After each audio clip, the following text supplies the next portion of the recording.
Est-ce que Clément, tu peux te présenter? Pas de souci, hello à tous. Alors moi je m'appelle Clément, je suis brand et web designer. Je suis en train de lancer une agence qui s'appelle Étape Studio, Étape Zéro, pardon, dans lequel du coup j'accompagne mes clients à passer à un niveau supérieur en tant que brand designer pour vraiment les marques qui veulent s'affirmer. Et j'ai suivi du coup l'accompagnement de Bastien qu'on va vous présenter aujourd'hui du coup. Super. Merci à toi d'avoir venu ici pour faire ton retour d'expérience. Est-ce que tu peux expliquer aujourd'hui combien de chiffres tu fais par mois, combien de nouvelles ventes Ouais. tu arrives à générer? Là on est sur un flow depuis 3 mois avec plus de 10 000 euros de signature dans le pipe chaque mois, avec un CA moyen entre 8 et 12 000 euros depuis 3 4 mois là. Très propre. Et tu étais à combien avant de commencer? Est-ce que tu étais déjà en studio? Est-ce que tu étais en agence? Non, j'étais pas encore en agence, j'étais tout seul et j'avais des mois un peu plus compliqués avec un peu moins de pipe aux alentours des 3 4 000 max. Donc une belle évolution quand même. Super. Donc en 6 mois, on a bossé ensemble parce que j'ai travaillé, mais tu as surtout beaucoup travaillé. Donc je te félicite aussi pour les actions que tu as mis en place. Merci. Donc en 6-7 mois, tu es passé de 3-4 000 à 8-12 000 et de passer en freelance à agence. Est-ce que c'est bien ça? C'est ça, dans le transfert, ouais. Nickel. Est-ce que tu peux raconter du coup comment on s'est rencontrés, comment on a commencé ensemble? Ouais, je vais revenir il y a plus d'un an et demi maintenant. Ça faisait un an quand on s'est rencontrés que je cherchais quelqu'un pour m'accompagner. Mais j'avais pas trouvé forcément chaussure à mon pied, surtout dans l'accompagnement. J'avais besoin de quelque chose de vraiment personnalisé. Je pense que ça, c'est plus le trait de caractère qu'autre chose, mais voilà, je suis persuadé qu'en le personnalisant, on se fait mieux accompagner. Et du coup, je suis tombé sur l'un de tes posts sur lequel je proposais d'écrire un post sur LinkedIn au moment où je me demandais si LinkedIn était fait pour moi. Donc en fait, c'est un peu un concours de circonstances. Et puis après, indirectement, j'avais vu que tu avais un coaching et je me suis dit, écoute, pour une fois, c'est moi qui vais aller vers quelqu'un. Je pense qu'indirectement, voilà, la relation s'est fait comme ça. J'étais dans un besoin de façon d'accompagnement. Puis ça m'a permis de sauter un petit peu le pas. Nickel. Et pourquoi tu m'as choisi spécifiquement? Parce que je sais que quand on s'est rencontrés, tu me disais que tu avais déjà eu des appels avec d'autres personnes, que Ouais. tu regardais un peu à droite à gauche. Je pense qu'il y a déjà cette logique de je suis venu vers toi, donc c'est moi qui posais les questions. J'étais intéressé par défaut, donc c'est plus facile dans la relation. Mais aussi dans le choix, c'est que tu vends pas de fausses promesses. Et puis tu avais déjà atteint les paliers que je voulais atteindre, mais tu n'étais pas non plus trop loin. Ouais. Enfin, je sais pas comment expliquer, mais je pars du principe que quelqu'un qui fait 200 000 euros par mois va être trop technique pour mon profil qui était à l'époque autour des 4 5 000, alors que tu étais au palier que je souhaitais atteindre avant de passer en second. Donc je trouve que c'était le bon timing. Et tout naturellement, j'ai senti que tu avais ce qu'il fallait en fait en termes de lead pour pouvoir me donner les bonnes ressources. Parfait. Et ça, tu l'as vraiment ressenti du coup au cours de l'accompagnement? Ouais, je pense que nos heures de coaching qui dépassent les heures prévues l'ont vu. Non, en vrai, c'est vraiment ce côté challenge où je t'apporte des problématiques et je pense que le profil était aussi assez intéressant pour toi dans le sens où j'avais beaucoup de problématiques fondées ou infondées et puis en fait tu viens striker directement celles qui sont infondées pour avancer beaucoup plus vite. C'est Mhm. vraiment beaucoup de clarté et c'est vraiment ce que je retiens en tout cas au global, c'est cette clarté-là. Maintenant, je sais où je vais, je sais dans quelle direction, je sais où je dois investir mon temps et où là je dois plus le perdre parce qu'en vrai je me suis rendu compte que c'était beaucoup de gestion de temps qui me posait problème avant. Ok. Est-ce que tu peux du coup expliquer à quoi ressemblait ton business avant qu'on démarre le coaching? Où est-ce que tu Ouais. bloquais, à quoi ça ressemblait, quel niveau de chiffre d'affaires t'étais? Alors au moment où on s'est rencontrés, c'était un peu spécial dans le sens où j'étais un peu parti dans tous les sens. Je m'étais éparpillé sur mes tâches, je voulais lancer un module d'accompagnement pour les freelances. Enfin, voilà. J'avais plusieurs idées en tête, mais rien qui me convenait vraiment. Et je pense qu'on s'est vraiment juste recentré sur l'essentiel, trouver des clients, faire du business, vendre plus cher, être sûr de ses offres, connaître son positionnement, tout ce qui m'a permis en fait de structurer, maintenant savoir dans quelle direction je veux aller, ou en tout cas quelles étapes par lesquelles je dois encore passer là, pour atteindre Mhm. du coup les paliers d'après. Ok. Parce que du coup, sur quoi spécifiquement tu bloquais? Est-ce que tu avais des exemples précis où tu te disais là-dessus que j'ai besoin d'aide? Ouais, il y avait plusieurs points. Je pense que j'avais une acquisition qui n'était pas encore assez stable. Mhm. Je pense qu'on n'a jamais d'acquisition assez stable parce qu'on évolue, on en veut toujours plus, mais c'était sur un point de non-retour dans le sens où je pouvais faire des mois à 500, des mois à 5000, des mois à 8000. Mais du coup, en moyenne, j'étais sur un chiffre d'affaires qui était pas si élevé que ça, même si ça reste intéressant pour vivre. Mais il me manquait en fait cette structure et cette régularité dans les leads et surtout dans le closing pour aller justement chercher ce chiffre d'affaires qui me manquait. Parce qu'aujourd'hui, en fait, à l'heure actuelle, j'ai pas forcément plus de leads, mais c'est des leads plus qualifiés. Et surtout en taux de closing, j'ai pu comprendre que mon vrai problème c'était la vente, tu vois, alors que je pensais que je savais vendre.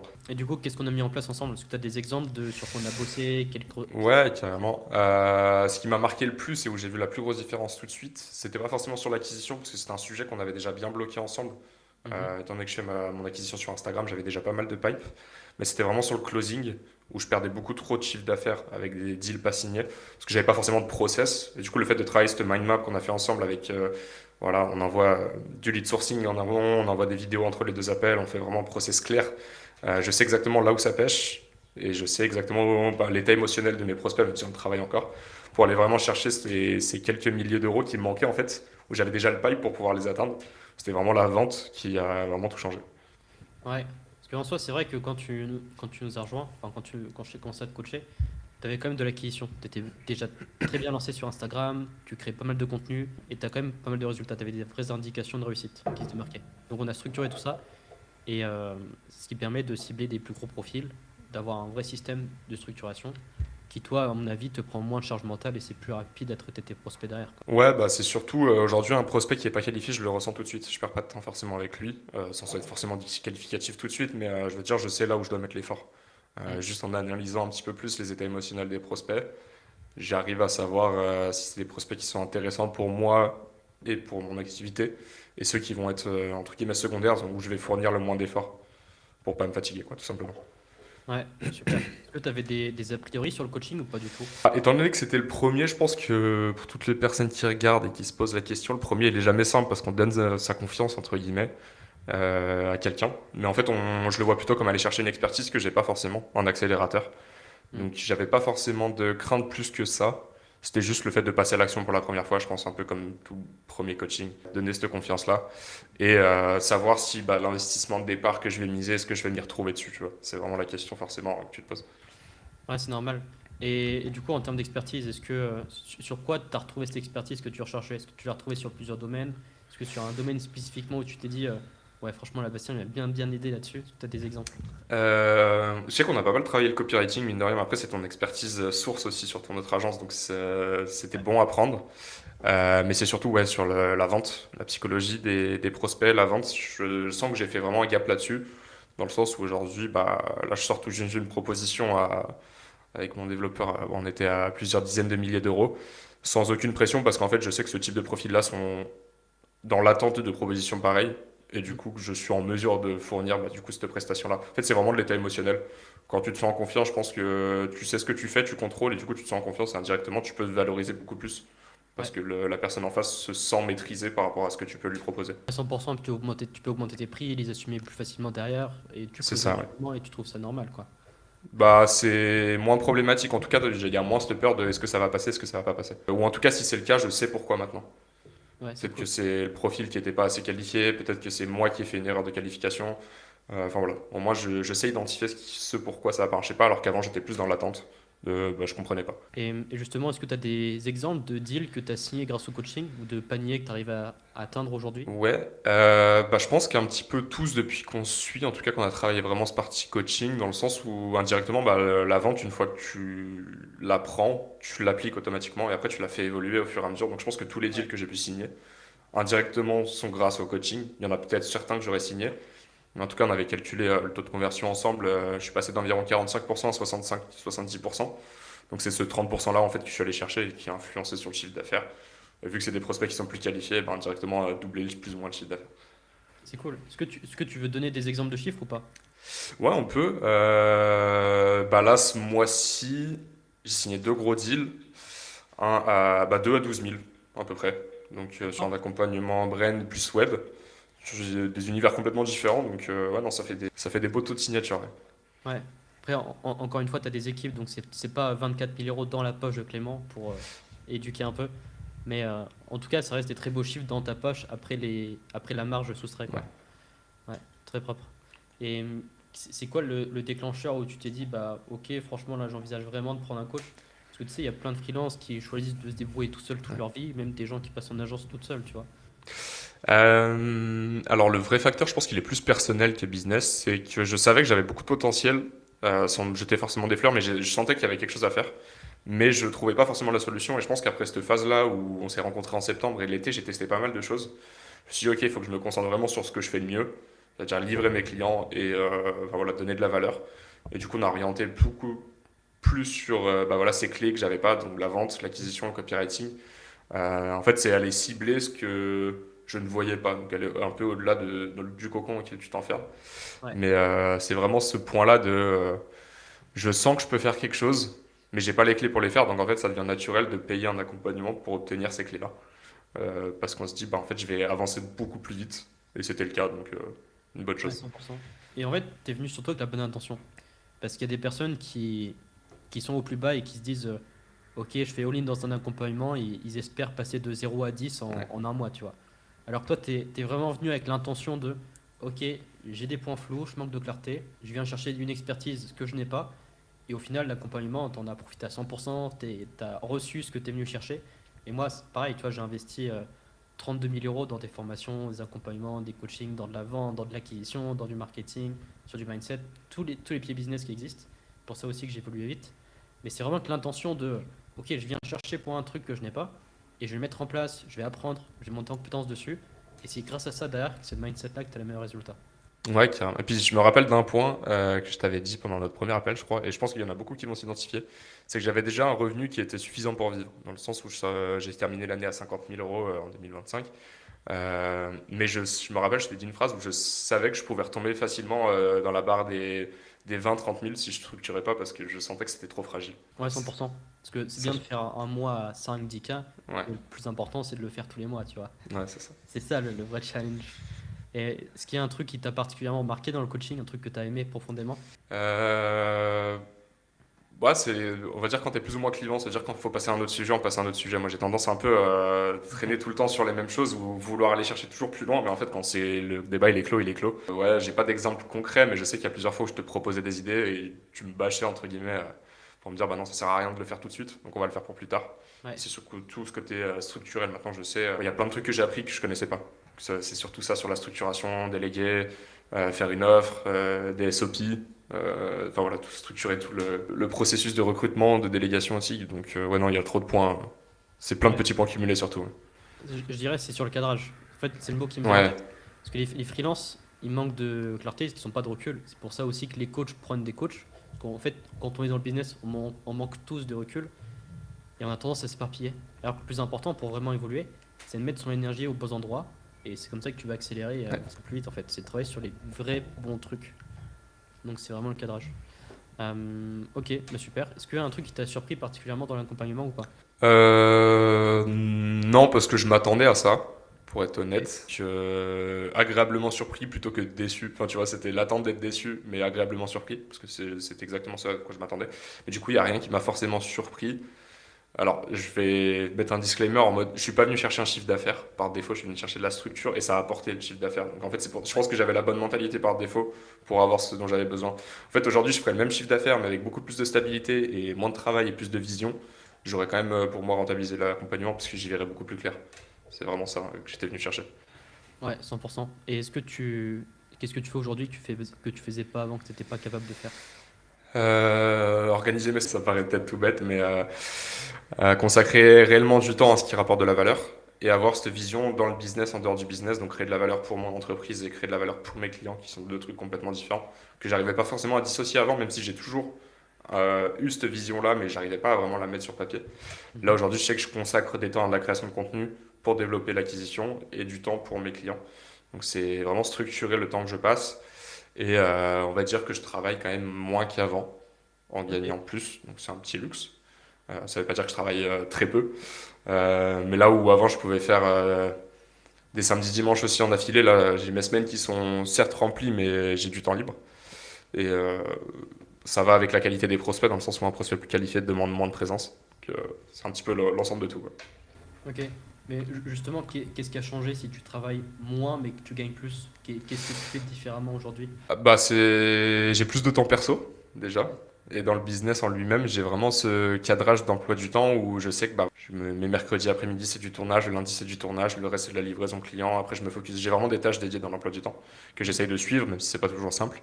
C'est vraiment cette structure en fait d'organisation et de mettre l'effort au bon endroit. Ok, tu sens que c'est vraiment ce qui t'a aidé le plus, c'est le levier qui t'a permis d'accéder à ça derrière, quoi. Ouais, bah en fait je pense pas que j'ai atteint encore le summum de l'organisation, mais je sais que par exemple les semaines où c'est un peu chaos, c'est parce que je suis moins bien dans le fil par rapport à ce que j'avais prévu. Ouais, Et dès que je restructure, je me rends compte que je me libère beaucoup de temps. ouais, c'est cool. Et justement, si tu devrais chiffrer le retour sur investissement du coaching, t'en penses quoi? On parle en euros? Ouais, pourquoi pas? Parce que là, je t'accompagne 6 mois, mais Ouais, la structuration, je pense pas que tu vas arrêter le freelance demain, tu vas continuer sur les Non, non, c'est sûr, ouais. Bah, en fait, il y a deux points qui sont intéressants. Je mets toujours le financier de côté parce que pour moi, le financier, c'est un résultat de plein d'autres éléments que tu mets en place. Ouais, Mais je dirais que j'ai gagné, ouais, une bonne année de vision d'avance, même voire une année et demie, dans le sens où j'aurais atteint le stade où je suis actuellement, avec tout ce que si je l'avais fait en mode freestyle de mon côté, j'aurais peut-être mis beaucoup plus longtemps. hmm, Donc, ouais, c'est surtout du temps, en fait, que j'ai gagné du temps, structure, vision, moins de pression, parce que je sais où je vais. Je pense que ça, c'était un gros débat au début de notre coaching, c'était la vision. On s'est challengé pendant un moment parce que j'avais du mal à savoir où je voulais aller. Même encore aujourd'hui, je challenge des fois parce que ça bouge beaucoup. Mais ouais, d'avoir cette structure-là, de savoir exactement où je vais. Je pense que ça m'a fait gagner énormément de temps. ok, bah, c'est cool. Et donc aujourd'hui, quels sont les objectifs que tu peux viser pour cette année justement, pour 2026? Bah, écoute, on s'était fixé 100 000 euros de chiffre d'affaires encaissé sur 2026. Ouais, On est déjà avec le deal que j'ai signé tout à l'heure, on est déjà à plus de 35 000 euros de signés sur l'année, si je dis pas de bêtises. Un peu moins, peut-être 29. en 2 mois. 29, j'ai pas l'ex. Ouais. Donc, il y a deux options. Soit je fais beaucoup plus, soit je me prends des vacances à durée indéterminée, quoi. C'est vraiment cool. Il y a vraiment ce côté plus-value client. Après, je mets quand même un warning dessus où la plus-value client, c'est parce que j'ai fait pas mal d'années en amont avant d'aller chercher cette bonne clientèle pour réussir à les servir comme il faut. Mais je pense que c'est l'enchaînement des événements et l'accompagnement, la clarté, la confiance en moi que ça m'a rapporté qui m'a permis aussi de gérer ces deals beaucoup plus facilement. Ouais, 100%. Je me rappelle en coaching, tu me disais, ouais, j'aimerais bien faire 100K cette année. Je te dis non, à vitesse où t'es, tu vas faire 150K, hein. Ouais. Bah, on verra. Après, moi, je mets toujours un warning dans le sens où même avec les meilleures prévisions possibles, tant que c'est pas rentré, c'est pas rentré. Mais ouais, là, on est à plus de 20 000 euros signés ce mois-ci, donc c'est le double de l'objectif. Donc, ouais, non, c'est vraiment cool. Mais il faut se challenger sur la vision, je te le redis Ouais, encore, mais si tu as des visions qui sont où c'est même trop bien parti, faut pas hésiter à ouais, l'augmenter pour te ouais, c'est sûr. challenger et aller derrière. Ok, non, c'est cool. Et justement, est-ce qu'il y a 6 mois, tu aurais vraiment envisagé ce résultat aujourd'hui, de faire 20K facturé en un mois ou pas du tout? Non, non, C'était un non, peu pour c'était. toi. Non, c'était. Mon meilleur mois était à 8 000. C'était déjà énorme. Je voyais pas comment je pouvais faire plus parce que c'était un mois où j'avais charbonné de fou. Là, maintenant, je sais que on va stabiliser ce panier entre 10 15 000. Et Ouais. après, on va pouvoir aller chercher plus, mais déjà trouver ce confort dans les 10 15 000, que ce soit pas une pression, qu'on puisse tester, avoir du recul. Mm. Mais non, en tout cas, je n'aurais pas pu viser ça. Enfin, c'était pas possible. Enfin, c'est un peu comme quand tu fais 2 000 euros de chiffre d'affaires, ça paraît impossible de faire 6. Parce C'est que vrai. c'est à des années-lumière, alors qu'en fait, c'est juste un ou deux détails. Et je me suis rendu compte que ces petits détails-là, ils sont aussi minimes que quand tu es à 2 000, mais ils ont beaucoup plus d'impact. Et il faut qu'ils soient beaucoup plus précis, en fait. 100%. Et ce qui t'a le plus aidé, tu dirais que c'est les coachings ou les vidéos? Parce que tu as, quand même pas mal consommé les ressources du school avec le Ouais, temps. j'ai pas été le meilleur élève sur le school, donc je dirais les coachings. Ok. Mais après, c'était ce que j'étais venu chercher, en fait. Moi, j'ai besoin qu'on réponde. Après, c'est ma personnalité, mais je sais qu'en vidéo, je suis trop vite distrait. J'ai besoin qu'on me réponde tout de suite. Et généralement, tu le vois, des fois, j'arrive en coaching, j'ai pas forcément de problématique. Et au final, on termine l'appel en retard parce qu'on en a évoqué plein. Ouais. Et des fois, bah, c'est hyper complet. Donc, moi, c'est vraiment ce coaching one-one, venir confronter ma vision. Des fois, j'ai des questions, j'ai besoin d'avoir ces réponses-là et de challenger les réponses. C'est vraiment le coaching one-one, ouais. Mais le Ok. school est hyper complet aussi, en fait. Ça dépend juste du profil, je pense, et de l'information que tu viens chercher. Ouais, ça dépend du niveau où t'en es, Ouais, forcément. Toi, tu avais déjà fait des mois à 8K, donc tu ouais, maîtrisais certaines bases qu'on est venu solidifier ensemble. Ok. Et exactement. tu dirais que du coup, ce coaching ne convient pas à qui? Quel type de freelance ça conviendrait pas? Euh, déjà, je pense que c'est un peu comme tout coaching, il faut être prêt à comprendre qu'on n'a pas les bonnes idées. Je pense que c'est un état d'esprit à avoir, tu vois, être prêt à challenger ses idées. Euh, Avoir déjà une petite expérience, mine de rien. Je pense Hmm. que au vu des données que tu accompagnes, c'est peut-être trop technique pour un profil trop early. Ouais, j'accompagne pas les débutants. Ouais. Et ouais, si en fait pour quelqu'un qui veut vraiment aller chercher au-delà de ce qu'il pense impossible, sans faire du super-héros, mais c'est un petit peu ça. Enfin, dès que tu as une barrière mentale, je pense que ça peut être bien, le coaching de manière générale, en fait. Mais ton coaching en particulier pour quelqu'un qui stagne entre 6 et 8 9 000 euros et qui veut faire plus, même un peu moins, tu vois, à 4 000, ça peut être ultra intéressant. Aller Ouais. chercher toutes ces données-là et quelqu'un qui cherche en fait à identifier les problèmes qu'il a actuellement. Je trouve que tu es très bon sur ça parce que tu poses des bonnes questions et tu challenges énormément. Ouais, ça me fait plaisir. Ah, c'est vrai. Ouais, non, mais c'est vrai, travailler sur la bonne chose, c'est le plus compliqué, hein, c'est ce qui permet d'avancer plus vite, c'est surtout ça. Et tu dirais quoi du coup à une personne qui hésite? Parce que tu vois, c'est toujours inconfortable d'investir. Ouais. C'est toujours un peu c'est quand même de l'argent, tu vois. Se faire accompagner plusieurs mois, ça reste un investissement. Ouais. Puis qu'est-ce que tu dirais à une personne qui hésite d'investir? Euh, de pas se poser, de se faire confiance en fait. Si tu te poses la question, c'est que tu en as envie au fond, et si c'est juste financier, j'ai envie de dire l'argent ça va, ça vient, et si tu es venu pour en faire un peu plus, ou en tout cas structurer quoi que ce soit, le retour Mm. sur investissement, moi je l'ai vu, il est réel. Donc il n'y a pas trop de soucis à se faire. En tout cas, bah, moi je donne mon feu vert pour partir avec Bastien. Il m'a vraiment apporté beaucoup de choses, donc allez-y en fait. Nickel. Toi, si tu reviens en arrière, est-ce que tu le referais? Est-ce que tu le relancerais? Bah, on en parlait encore. Ça fait un moment que je t'en parle. Moi, je suis prêt à prolonger parce qu'on a des nouveaux challenges qui arrivent. Ouais, On a envie de structurer encore plus. Toi, tu m'as dit comme quoi bah, le profil était assez intéressant, que ça te dérangeait pas de continuer. Donc, ouais, en fait, c'est plus. En fait, on s'y attache très vite au coaching, mine de rien, parce que du coup, on a quelqu'un sur ce qui se reposer et on lâche un peu plus la pression. Donc, toi, t'en as aussi beaucoup de ton côté, je suppose. Mais, euh, mais ouais, on a un peu ce côté de l'impression que bah, toutes les semaines, j'ai des problématiques, il y a des choses qui vont pas. Bah, en fait, tu es là pour classer très rapidement les choses. Bah, dire ça, en fait, c'est rien du tout, concentre-toi sur ça. Restructurer un petit peu plus. Et juste le fait de venir en ayant préparé les coachings, ça me permet de restructurer aussi un peu plus. Donc en fait, ouais, moi je repartirai à 100%, de toute façon, ça je te l'ai déjà dit. ouais. De toute façon, on va continuer, hein. C'était chaud de continuer. Pour Bah, cette année, on continue, carrément. hein. Ouais. Parfait. Mais ça, c'est un vrai conseil que je peux donner à ceux qui nous regardent et qui veulent faire du coaching. C'est vraiment de se préparer. Je remarque vraiment que les élèves que j'accompagne qui se préparent pour les appels de coaching ont plus de résultats et avancent plus vite. C'est qu'ils prennent vraiment cette responsabilité de c'est à moi de mettre les efforts, c'est à moi de venir chercher les conseils qui manquent, l'expertise qui manque, c'est à moi d'aller chercher des retours, des feedbacks et je vais préparer le coaching et faire ce qu'il faut pour que ça marche. Et encore, j'ai pas été le meilleur élève sur tous nos coachings, hein. C'est normal. Tu apprends, tu prends mes coachings, mais tu fais Ouais, de mieux en mieux, c'est cool. mais Bah, ouais, non, franchement, j'essaye merci de. beaucoup Clément. Merci Avec pour plaisir. ton expérience.